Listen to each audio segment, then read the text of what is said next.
سوال تھا کہ جنت میں یہودی جائیں گے، عیسائی جائیں گے یا کہ مسلمان؟ معزز سامعین و ناظرین، السلام علیکم۔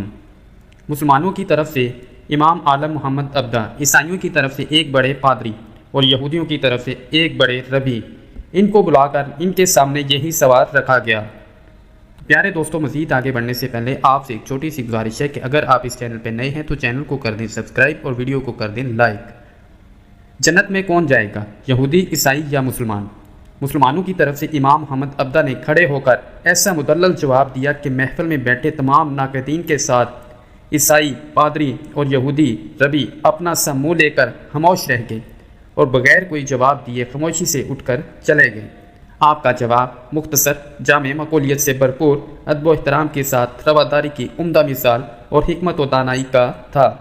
ان کے جواب نے سارے مسلمانوں کے ہونٹوں پر مسکراہٹ بکھیر دی اور یہ باب ہمیشہ کے لیے بند ہو گیا۔